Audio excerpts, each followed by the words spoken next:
When I got to AA, I didn't know if I was an agnostic or an atheist, and I found out I was an ignoramus.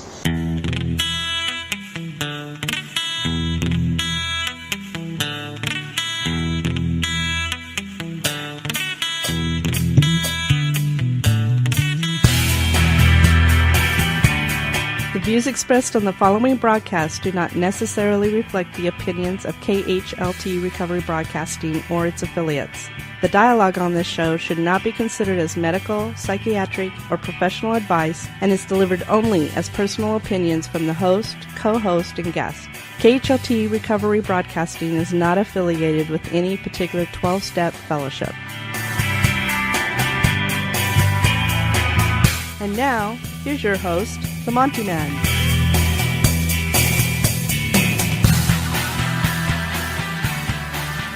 Well, greetings once again, friends and family, those of you in recovery, those of you who are advocates of, and perhaps some of you who should be. Welcome to Speaker Monday. This is part 2 of Paul E. Without any other kind of introduction, we're going to go right into it. Here is Paul E. He was a product of the 60s. I'm a grateful recovering alcoholic. My name's Paul E. Right, I mean, I really felt like I could have just left and you tell them where the burial's taking place.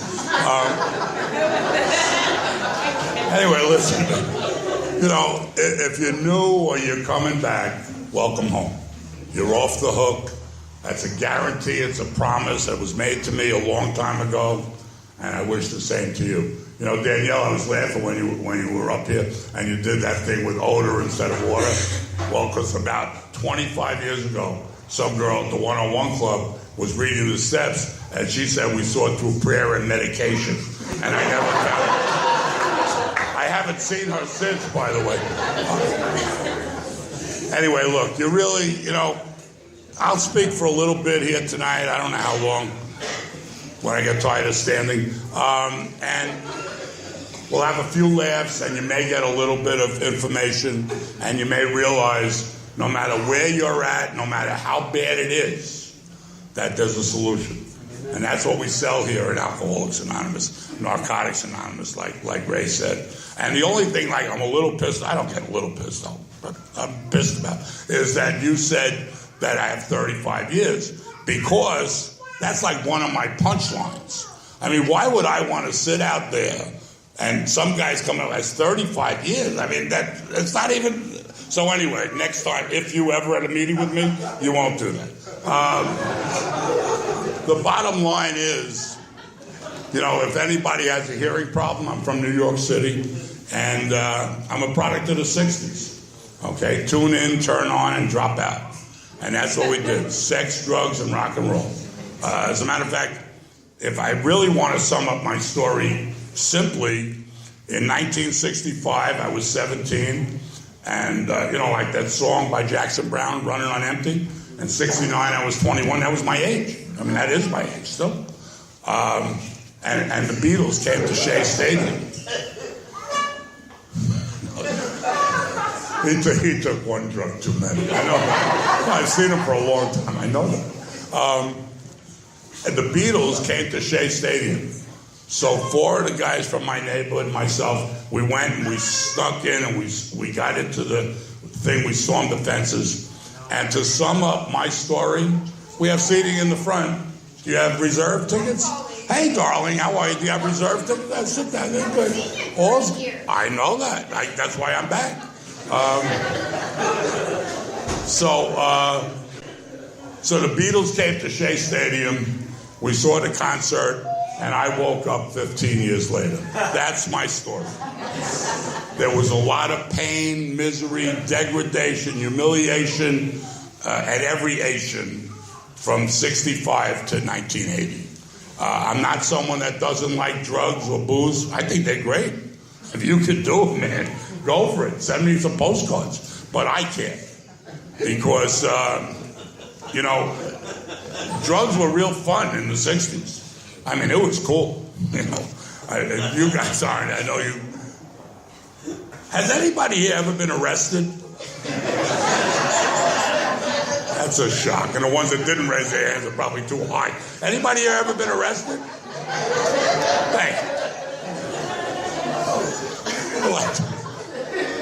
I mean, really. Chow, countdown, numbers. Anyway, the bottom line is, has anybody here ever been in an institution? For those not raising your hand, in case you're not aware of it, if you're living any place where at 7 o'clock at night they say it's time to get on the van, it's because you're not allowed out in society. You're a freaking mental patient. I mean, how many people, 30, 40, or 50 years old, have to wait to be told it's time to get on the van to go listen to a mental patient in a church? You got issues. So I would suggest that you listen and start raising your hand when those questions are. Because there's a third option where this thing goes. Does anybody know what the third option is? Yeah. That's it. And there's no way out of that. That's it. I mean, I don't know that that's good, bad, but that's the only way it is. And so I'm going to tell you a story of hope. I'll tell you some degrading stuff, maybe not. But the reality is, from 65 to 69, I loved drinking and I loved using. I only got arrested a couple of times, but it was progressing. It was a progressive disease. Started with pot, and then it went all through everything else, and booze. And the only reason I use drugs more when I speak, even in AA, I mean, I don't really care, because none of the people that were here before me are here anymore. They're all dead. So who's going to throw me out? That's the way I look at it.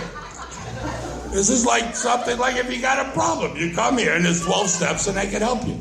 In any case, so for 4 years I loved drinking, I loved using. With no problem. I mean, I was even having some problems, but they weren't real problems. In 1969, it accelerated. I don't even know how it happened, but 65, the Vietnam War was happening, and they called me for the draft physical, and they didn't want me because my arms were bleeding, because I had spent the night somewhere that I shouldn't have. And so, but I often think that I should be getting PTSD bonus benefits for being where I was in the streets of New York. I know a lot of people who went to Vietnam, and they're not as shot as I am. I mean, they came, I said they might have killed a few people, they might have slept in the swamp. They weren't in Creedmoor State Hospital. They weren't in a rocking chair. They weren't, like, drooling. So we all have our own issues. Anyway, lest I digress. So I'm really excited. My sister's here tonight with her honey, Christine, and they've never heard me speak publicly. And she saw it firsthand, what happened to her brother.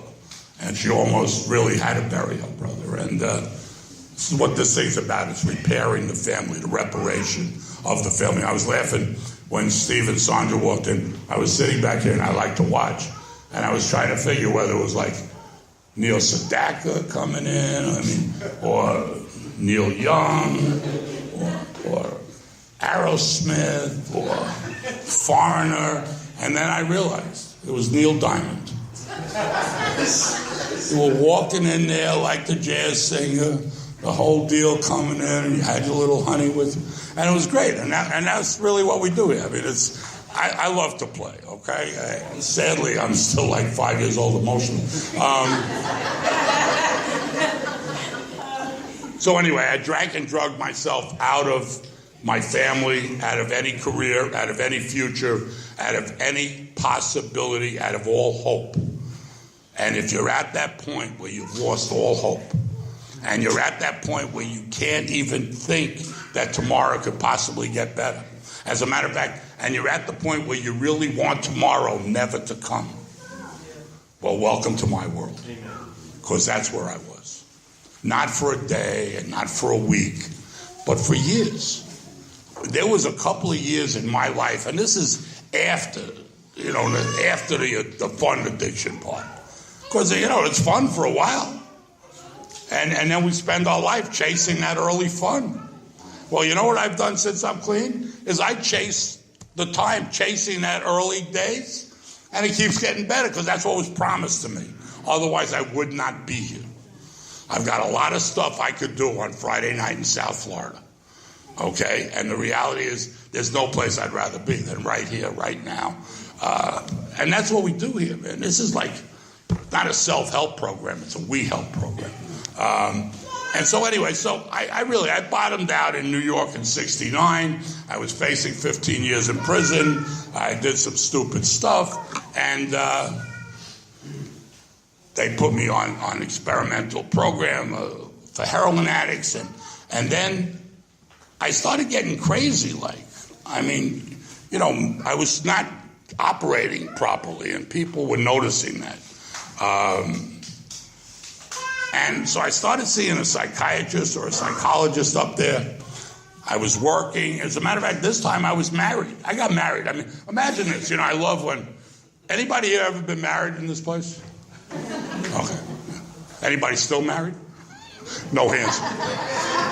Anyway, so the part I laugh about... No, seriously, you could tell your significant other or your ex-significant other what I'm about to say. Like, they all blame us.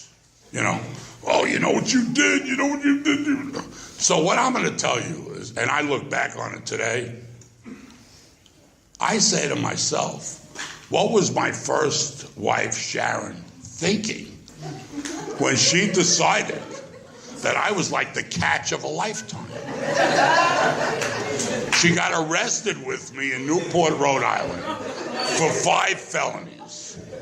The first time our parents ever met was when her parents came to my parents' house, God rest all their souls, to discuss who was paying how much for the lawyers. 3 years later, she sees me again, says, "Oh, my dream man has arrived." I mean, come on. So do you think that I'm really feeling that I ruined her life? I don't think so. I mean, really, when she woke up that morning, she said, anyway. So the point is, so in the mid-'70s, I had my first major crisis that I couldn't overcome. And I was doing well. I was working. I was earning. I always earned, and I was a national sales manager of a base and waterproofing company. Now, as I'm sure you could understand by a little bit of the story, I was always the black sheep of my family. We didn't have a big family, but the few that there were knew that I wasn't really part of them. And I wanted to show them how wrong they were. So what I did was I went and I got tickets to the best show on Broadway at that time. It was a show called Equus. Now, I don't know if anybody's ever seen it or heard of it, but if you haven't, I'll try to encapsulate it in a minute or two. I decided to call up my cousins from Maryland, Mark and Arlene, so that they could come up as my guest, drive up 210 miles from Pikesville, Maryland, come, let me take you to dinner at a steakhouse in New York City, and we'll take you to this beautiful Helen Hayes Theater, second row center on a Saturday night on Broadway. And by the time they left, the entire family would say, "Wow, Paul really has turned around, hasn't he now?" Sadly, that wasn't the end result. Let me just walk you through this day. I happen to remember the date. It was February 1st, 1976. And here's what happened.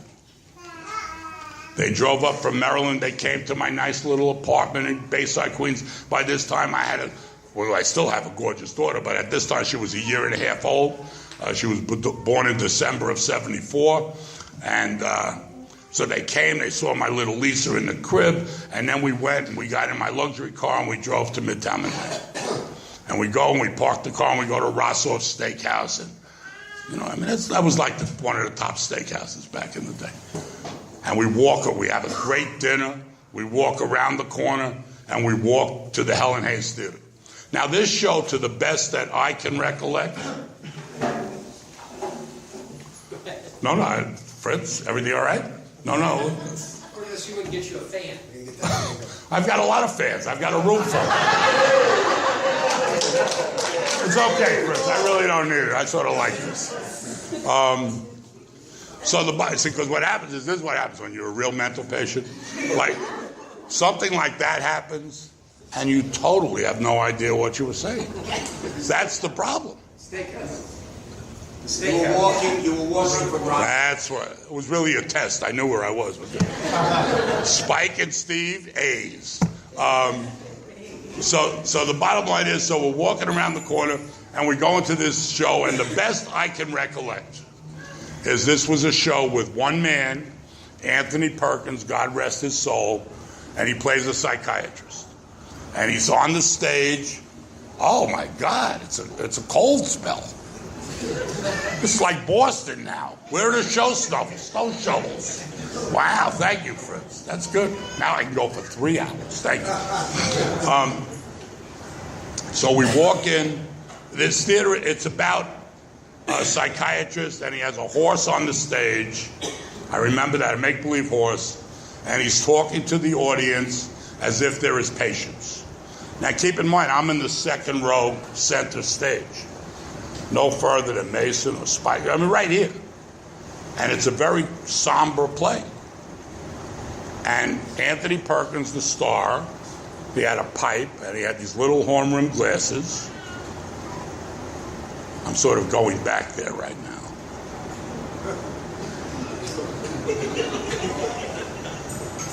And he's talking, and it was a very confusing play. As you can see, I just got confused thinking about it. So what happened is he's talking to the audience, and all of a sudden, he asks a question of the audience. Now, the other 1,800 people knew it's what was known as a rhetorical question.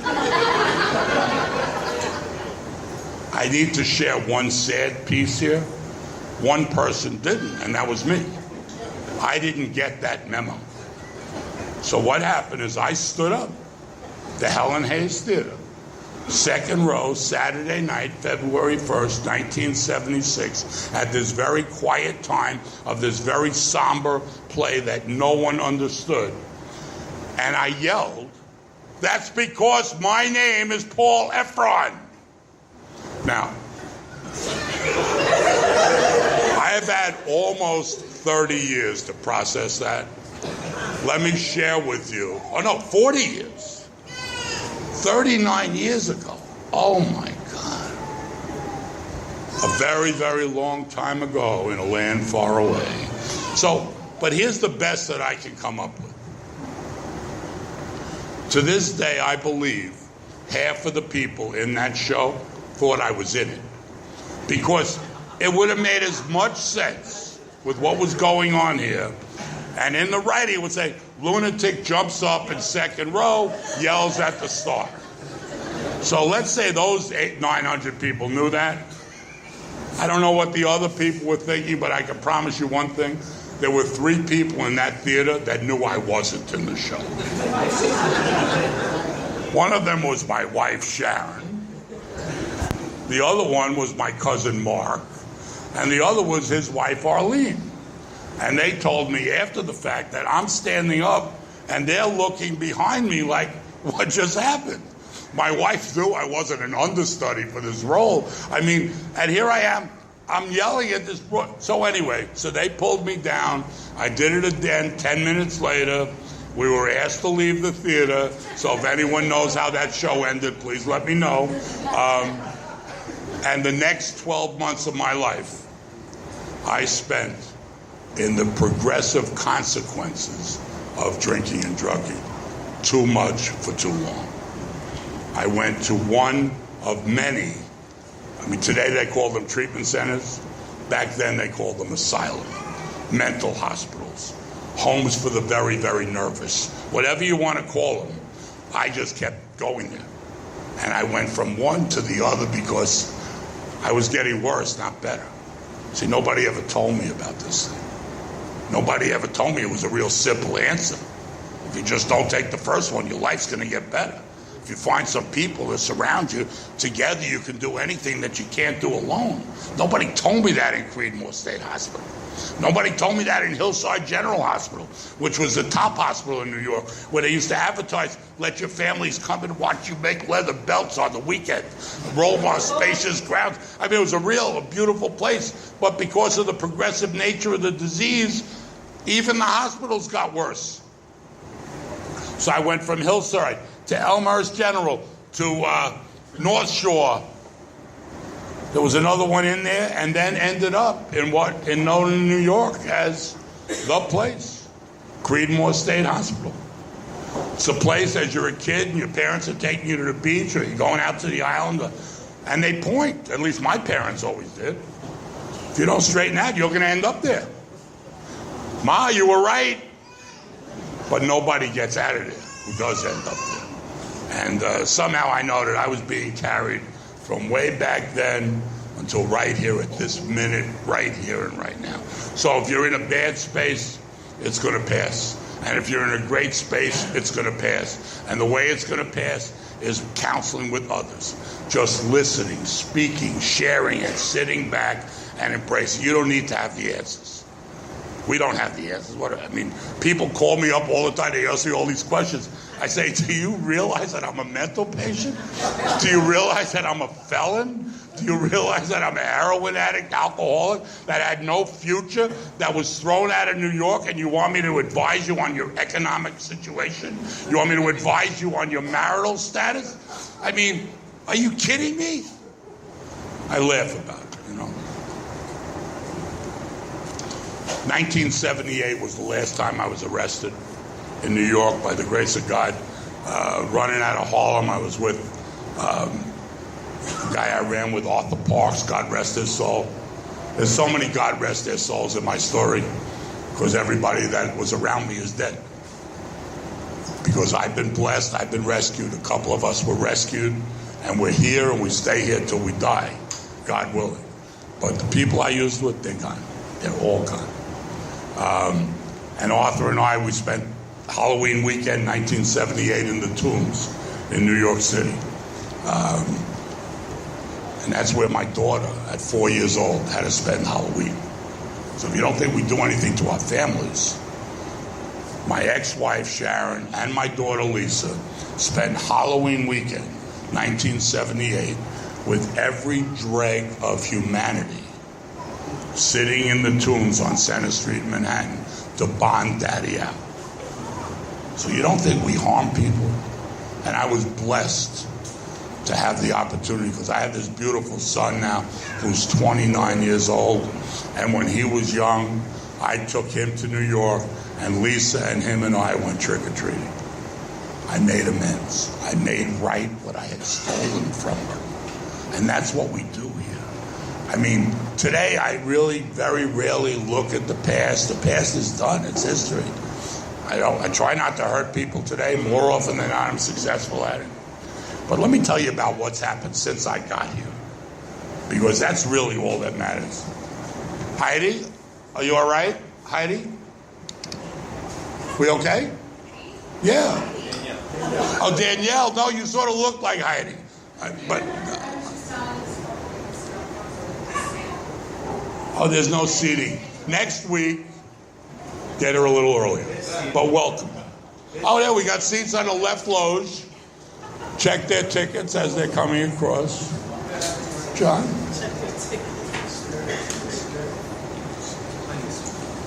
We're good. I mean, really, right? Oh, we got hours. So now let me just talk about what's happened since I've been here. Because I know how I got here. I got thrown out of New York 1979 after 5 arrests, maybe 6, 5 mental hospitals, maybe 6, suicidal comas. I had become suicidal. I took a massive overdose of sleeping pills, not as a cry for help. I couldn't go on one more day. I took 26 3-grain Tuinals. And if anybody from the 60s know, that would kill any row of people here. Wasn't my time. I was in a coma for 6.5 days in Long Island Jewish Hospital. It was not accidental, it was intentional. The only problem is my intentions weren't the same as God's intentions. And I thank God that his intentions were the ones that I chose to get caught up in, because he's the master. I mean, and what's happening in my life now, you can't write it in a book. I could write it in a book. I could do a TV show. It's not believable. It truly is not believable, and I pinch myself when I get up in the morning. So let me just Come fast forward. 1979, I get here, and I wasn't at a bottom, by the way. I was closer to a top. I was on government security, Social Security disability insurance, because the government determined I was never going to work again. I was a mental patient. They were sending me money every month to not be a part of society. And I came down here. My parents had a condo I stayed in. And I was drinking. I was doing some weed and some pills, but I was at the top. I wasn't strung out. There weren't that many people looking for me. And I was here. And all of a sudden, I read an article in the paper. And this is really all that matters to me. I just gave that other stuff as fluff. All that matters to me is I read this article in the Miami Herald. And it was an interview with two alcoholic heroin addicts, telling their story, jails, institutions, overdose, ruining their families.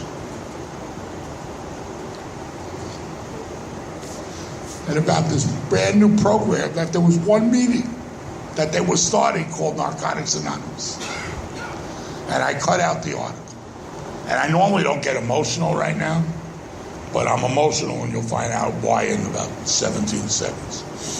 So I went and I called this hotline. There were 7 people in Narcotics Anonymous in 1980. Do you understand that? 7 people, maybe 9, in the entire county. Today there's a meeting on every corner in Hollywood and everywhere else you go. There were 7 freaking people. I made this phone call, and someone came and picked me up and took me to a meeting.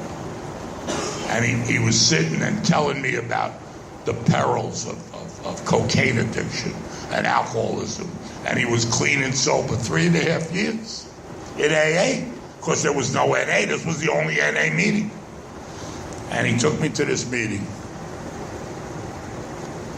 And we got down, and it was at St. Francis Mission in downtown Fort Lauderdale.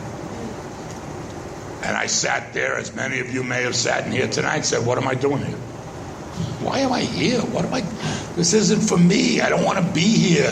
They had these stupid steps on the wall. And I just looked around, and I said, no, it's not for me. And I went up to Curtis, and I was ready. I was saying to him, you know what, Curtis?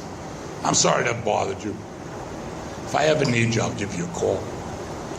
And now this is where, and I didn't realize it then, but maybe, or I can certainly know it today, not even realizing. I went up to Curtis, said, I'm leaving. At the exact minute that I'm walking out of this room, on February 12th, 1980, at about 8:27, 8:28 p.m., in walked a guy from my block in Queens, New York City. Someone that I drank with, someone that I ran with, someone that I used with, someone that I ripped off, someone that he ripped me off. We were from the same neighborhood. And he's walking into this little Lutheran ministry at the exact minute, not a minute before and not a minute later. See, I believe this whole thing, this whole life thing, is about seconds and inches. Just look at anything that happens, any tragedy anywhere in the world. Last week, if any of you reading this paper with the railroad train and the SUV in New York City, it's my wife's best friend's niece. 3 kids, 49 years old, and she was going to be 50 years old, and she panicked, or whatever the hell happened. I don't even know what happened, but she's dead. My wife was on the phone with her friend Sandy the whole weekend that happened. So, I mean, you just don't know. Airplane crashes, 9/11, all of this stuff, man.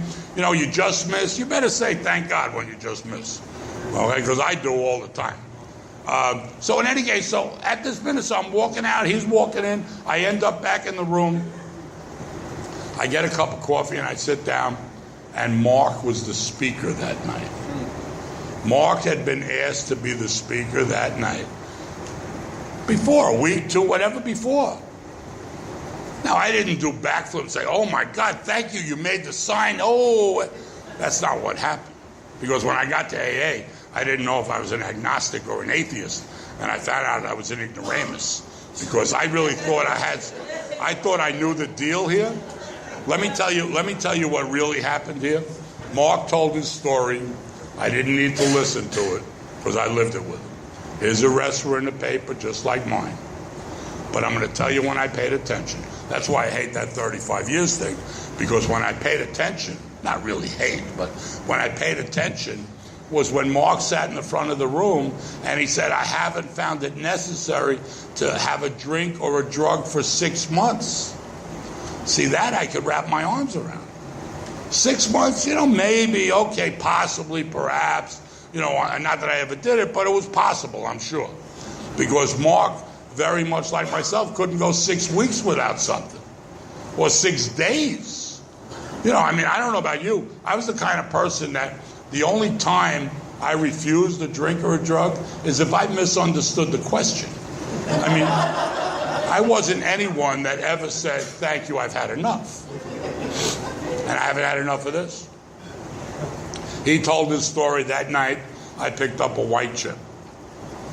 Made a commitment, desire, whatever. I don't even know what it means. Stupid. How could a white poker chip keep me from destroying my life? Makes no sense. You know what? That white poker chip that you people gave me kept me away from a drink or a drug long enough until it started making sense. And this whole thing's about symbolism. My first meeting that I was at, I walked in and someone had a t-shirt on and it said, I can't, we can. 35 years and 1 day later, I cannot do this thing. Together, we can do anything. This thing is limitless. It's incomprehensible. That's what a power greater than yourself really means. It's greater than you. Don't even try to figure it, define it, think about it. Nothing with religion, nothing else. It's just incomprehensible. And somehow, at least in my life, and there's been a lot of pain. Pain is part of the journey. It's through the pain and the grief and the suffering that we grow. And nobody gets away scot-free. And all my sponsors told me that. Okay, and it's the time, like it says in one of the prayers, when the hand of God seems heavy or unjust, and it's the grief and the suffering, and it doesn't seem right, and I can't take it anymore. But well, that's when He knows what He's doing, and you come out the other side and there's rainbows. Because that's happened to me and everyone I know that stuck it out. Okay? Now, one of the reasons I'm so emotional tonight is Curtis, who had taken me to that first meeting. It's 3.5 years active member. And at some point in time, Curtis picked up. And he bounced in and out, and consequences started to happen. And we tried to help him back, and I remember taking him to the 12-step house, and he wasn't ready. Well, one of the consequences is a little over a year ago, you got out. 20 months. Year and a half ago, Curtis got out of a 15-year prison sentence, just finished it. So if you talk about the progressive nature of this disease, without him, I'm not standing here. And his direction went there, and mine went here, and so many others went there. We talk about the insanity of this disease. I'll tell you one cute insanity story. Stephen, would you just let me know when I have 2 hours left? Please. Just give me a sign, some sort. Have you had enough? Pee. Oh, pee good. Pee good.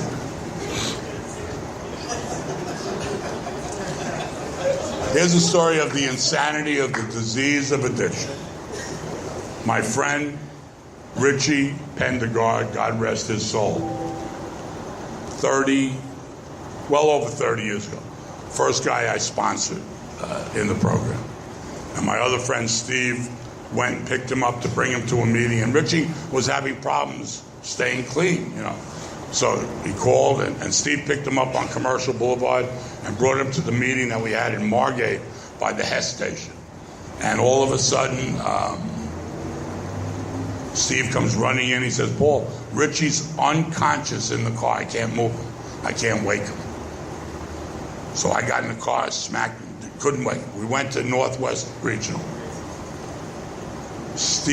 Richie was in, they took him right in. He was unconscious. They couldn't move him.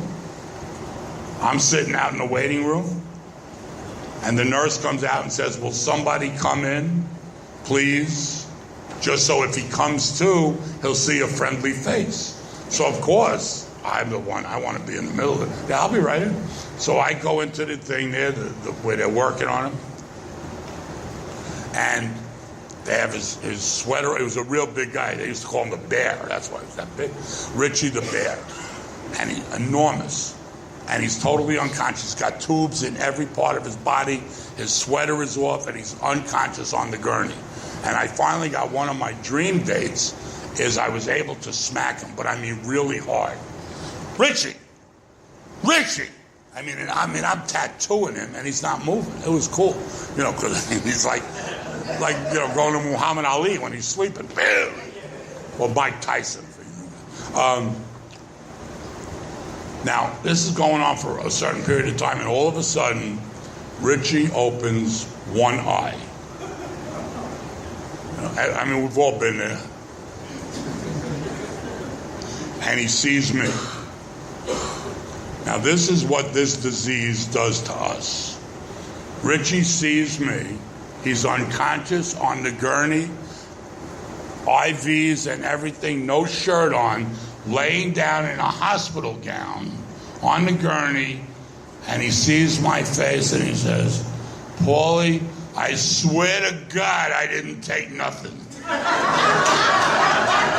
Because that's the disease of addiction. That's what happens. He saw me, to him, I was clean. Nope, nothing. Well, Richie got clean for a bit, and God rest his soul, I was a pallbearer at his funeral in Staten Island, New York. There's no coincidences in this deal. I was telling you that Mark story. Well, maybe you could factor this in. February 12th, 1980, at or about 8:27 p.m., I'm walking out to kill myself. Mark's walking in to help save someone's life, being me. 2 Jewish heroin addicts in a Lutheran ministry in South Florida, 1,300 miles from home. One leaving at the exact minute the other one is coming. You think that's coincidence? You think that's odd? I think it's very much God. Amen. I didn't need to know that when it happened, but I've come to believe. See, that's what this program is about. I come to believe. How do I come to believe? Well, I'm looking at it right now. Tonight, I'm coming to believe a little bit more. I see some faces, some people, my sister. We're going to go hang out in Hollywood for one. I mean, this whole thing is a process. God sees the whole mosaic, and all we are responsible for is the one tile of today. Because that's all I'm capable of dealing with. Yeah, all right, give me my plate today. I can deal with that. And thank God I don't need to know next year's plate. I couldn't handle it. Let me deal with it one day at a time with your help. And I'm going to tell you one other story, because he called me this week about the long tentacle of the power of the power. No, really, how much time do I have, seriously? Who's telling me? This story. This story? Maybe 2 stories. 2 stories. I knew I could get it. That's why I asked you. What, are you serious? Anyway, okay, it's going to be 2 stories. Maybe, but maybe 3. Like my wife says when I go into one of these long things, she says, "Will you land the plane already?" Anyway, so, this is, well, first let me talk about sponsorship for a minute, because it's really important. If you don't have a sponsor, your chances are very limited that you're going to be allowed to stay sober. My own opinion. My opinion and 35 years of experience. You can't think your way into this deal. You can't think your way through this deal with the same mind that got you into this deal. So you need somebody to bounce it off of. Anybody. Clergy, lawyer, doctor, mentor, sponsor, someone who's been there, someone who hasn't been there. But my sponsor always said, a problem shared is cut in half. And a joy shared is doubled. See, when someone shares their problems with me, and I know they're going to pass if they stay the course, as Fred knew with me, and then he sees what's happened on the back end of it, well, he's getting the joy just like he got the, part of the burden with the problem. So, and it's a continually unfolding thing. I mean, I've had I have a sponsor today, but he doesn't even like me to really use his name. He didn't want to even accept the job because after my last sponsor died, Fred T., God rest his soul, Vincent, who has had 18 heart surgeries, said, Paul, every one of your people ends up in rest in peace. I don't know if I want this job. He says, I'm already on the endangered species list. So he's sort of like my sponsor, but undercover. He's still healthy. He's in Naples right now. So, but our sponsor is simply here to love us back to life. That's what we all do with each other. I don't care if you're in a relationship, go for it. I'm not one of those that says, don't get in a relationship for a year. Why? At 12 months and 1 day, I'm going to be ready for her? I don't think so. As a matter of fact, my suggestion to everyone here is get in a relationship. No, I'm serious, because one of two things will happen. Steve, you can't even do that to me, even in your house. You think, but you can't do it, trust me. And I'm going to tell you why. Because if you're going to stay clean and sober, you're going to have to work the steps. And the only way that I ever worked the steps was through pain. Okay? Pain is the touchstone of all progress. And the only pain I've ever had is over relationships. So why would you deprive yourself? That's just and you guys can have my number, I'll put it out here. I mean, that's just my take on this whole bogus relationship thing. Matter of fact, I'll tell you one relationship story, and then I want to end it with Perry. Remind me about Perry if I forget, and I won't be gone. My first sponsor, Joe, he's alive. I love him, even though he got loaded, and then I helped him get back. I just spoke to him last week. He's great. But he got sober and clean in Trenton State Prison. And he was one of those guys at the first meeting. And he had scars on his face, and he looked scary. I mean, really. And I was tired of people that were just going to say, oh, cool, yeah, very nice. And I was afraid of him. So I knew if he said something, I was probably going to listen. So anyway, now keep this in mind. And I know this may be tough for you to imagine, but when I got sober on February 12th, 1980, I was 145 pounds. And truth be told, I was a chick magnet. As a matter of fact, if you think Steve Boyarsky's a chick magnet, he has nothing on me. And after being locked up in the state mental hospital without female contact for as long as I was, I come into one of these rooms and you see me and I see you. So, believe me, that wasn't the way I got sober. At 90 days, I was living with Christine, God rest her soul. She died sober. No, she died sober. She died sober. She died sober from cancer. Stephen, what do you want to censor my AA message? What do you get? This is Alcoholics Anonymous, where the truth be told. The truth be told. The truth be told. So in any case, so Christine was living on the Intercoastal because it was her boyfriend's house, who was a drug dealer. And he was out on a drug run on his boat. So she said to me, Paul, why don't you move in until he gets back? What are you kidding me? Absolutely. I wake up on the Intercoastal the next morning. Yeah, I'm living large. And Christine and I are going to meetings together. So one Sunday morning, Joe calls me up and he says, Paul, could you do me a favor and come up? I want to have a talk with you for a minute. Now, honest to God, I thought that he was calling me up to tell me and congratulate me on how wonderfully I'm doing in Alcoholics Anonymous. I was speaking, I was chairing, I was setting up groups. You're not leaving. You better be.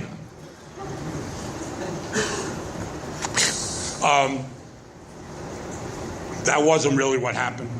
What happened is I went up to his house in Pompano. I knocked on the door. He came out. He was in the air conditioning business. His truck was out in front. And he just said, hello. And he went out. We walked out to the truck.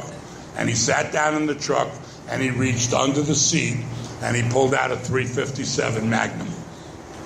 And he put the gun to my head. And he said, Paul, if you're not out of that house in the morning, I'm going to blow your brains out. Just as calmly and sincerely and serenely as that. And he put the gun back under the seat. Now, I have read every piece of literature in every 12-step program in the world. Nowhere does it say, sponsor pulls peace on pigeon. However, let me add, I moved out. And I got to work on the steps. But I got a new sponsor because I didn't want every time I screw up to have a gun to my head. We're going to be done in 1 second, Ray, I promise you, and we'll double dip the basket. No, really, even the residents, dig deep, food stamps, everything goes in there tonight. Everything goes in tonight, baby. Think what you would have been spending on the crack attack tonight. So let me tell you this last story because it's really, two more, 1.5 more. No, the last story, Perry, right, here we go. In the year 2000, my wife and I were in Italy on this all expense paid trip by CBS Radio because my wife was in advertising in New York. And it was this incredible trip, Italy and Rome and Florence and Lake Como and San Gimignano and all of these places. And it was unlimited booze and free, and everything was free. So we're at these big places and palaces and everybody's getting shit-faced and I'm obviously not drinking. So I hit it off with these two people there, this couple, Lori and Ken. And one of the nights after we're there for a while, Ken looks at me and says, come on, I got people, what are you, come on, like, and the more loaded they get, the more stupid they sound, and the more they want you, yeah, come on, boy, Anyway, so I listened to it long enough. My wife was getting upset. So I got up, I said, honey, excuse me. I got up from the table and I went to Ken. I said, Ken, can we talk outside for a minute? And I took him outside. It was one of these palaces where there was a turret, like over a canal in Venice. And I stood him outside by the thing, and I just said, Ken, listen to me. And I told him one story, the first story that came to my mind about a riot I started at a Jim Morrison concert. And it was just certainly not the worst thing I ever did. It was just something that came to my mind. Well, evidently, this story convinced Ken not to offer me drinks anymore. Let's fast forward. I get back to Florida, and the market went wrong, and I was in big financial trouble. I end up working with Ken in New Jersey as a consultant. I'm there about 3 or 4 months. He says to me, Paul, will you take a ride with me? And he takes me around the corner, or no, a few blocks down, to his top salesman, this guy Perry. Been with him for 15 or 20 years, and he was not showing up because of booze and drugs. And Kenny, by this time, knew my whole story. So we went to Perry's house. Kenny stayed downstairs. I went in. I told Perry's girlfriend to leave the house. I don't know what was said in that 5 hours, but the one thing I can tell you, the next day, Perry ended up in a rehabilitation facility in Connecticut. Perry, on February 9th, had 14 years sobriety. And I spoke to him on February 9th. So if you don't think the power is limitless and enormous, I'm in Italy with another burnout who's trying to get me shit-faced, and however many light years away and miles away and time away, because God's delay isn't God's denial. God knows what's going on. He sees the whole thing. So imagine that. This guy's an active member of Alcoholics Anonymous in Fair Lawn, New Jersey. It's not possible. That's right, it's not possible. But it is. And while I could talk for days, I'm really not going to, because my sister and Christine and I have someplace to go.